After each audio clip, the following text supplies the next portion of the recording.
Salut la team, j'espère que tout le monde va bien. Aujourd'hui, on va parler de Kaspa et de ses listings. Mais juste avant de commencer la vidéo, on va parler du marché crypto et surtout du Bitcoin car il a réellement pump aujourd'hui.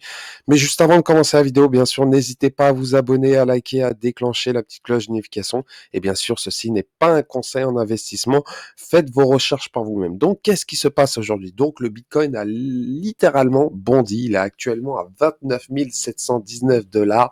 Il a pris 8,7%, dû à certaines news concernant First Republic Bank, et bien sûr, ça a fait bondir le marché crypto et surtout le Bitcoin. Et derrière, on a pu voir des icônes qui ont explosé. Donc, l'Ethereum a pris 7,3%, le BNB 3%, XRP a pris 4,5%, il s'échange autour des 0,47.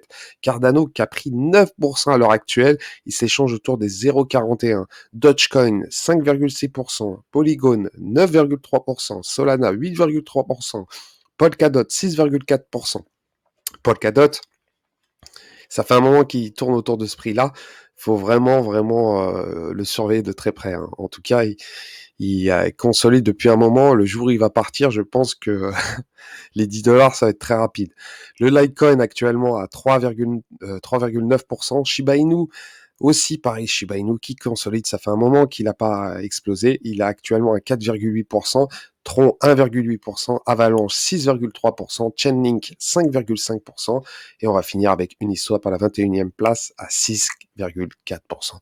Donc Kaspa, qu'est-ce qui se passe concernant Kaspa? Déjà Kaspa il a bien pump, hein. Je vous dis sincèrement, il est actuellement à 0,029 avec une market cap de 536 millions de dollars. Et bien sûr, les news qu'il y a eu cette semaine, c'est concernant les deux exchanges, donc Uphold qui va lister, qui va lister le 27 avril Kaspa, ce qui est une très bonne nouvelle, sachant que ça reste une plateforme méconnue en France, mais ça reste une plateforme assez sérieuse.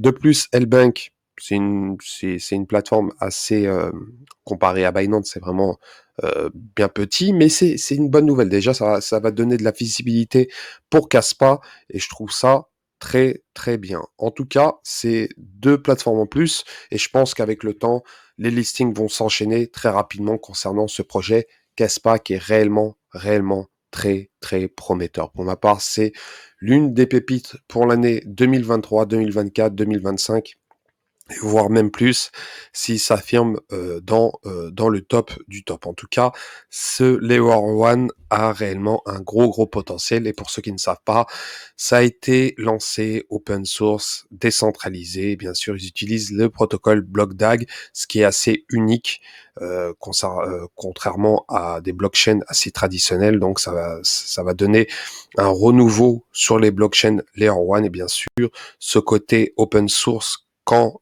Kaspa a été déployé pour la population, c'est vraiment quelque chose de original, comme le Bitcoin, comme le Litecoin, comme le Monero. Donc, c'est ce côté-là qui est réellement qui a donné un peu un certain engouement concernant Kaspa.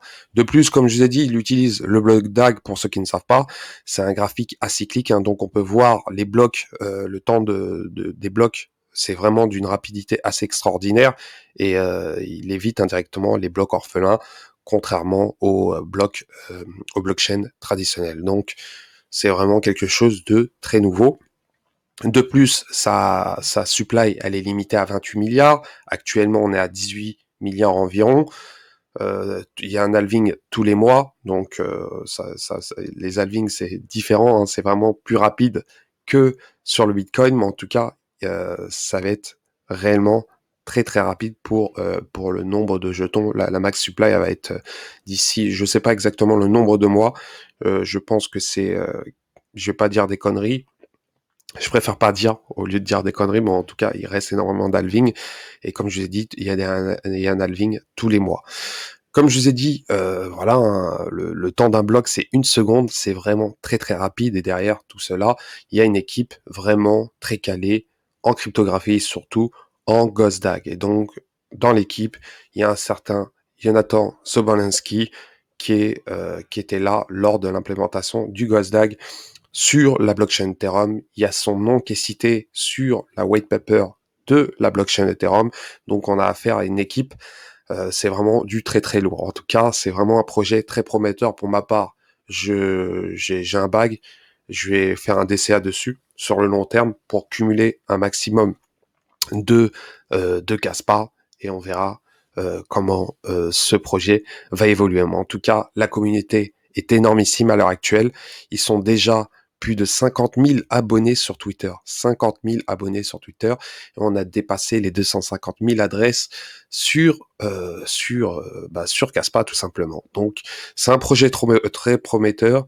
Pour ma part, je pense que ça sera l'une des stars pour le prochain Bull Run. En tout cas, l'avenir nous le dira. En tout cas, ce projet est vraiment, vraiment impressionnant, sachant qu'il y a eu une mise à jour concernant Rust pour les développeurs, car les développeurs aiment énormément coder en Rust. Et bien sûr, ça va donner des transactions bien plus rapides et une fluidité concernant ce bloc DAG. Donc voilà concernant cette petite vidéo concernant Caspa et son listing. En tout cas, il suit son chemin et les listings vont enchaîner. C'était 99 Crypto, je vous souhaite une très bonne soirée. Ciao, ciao.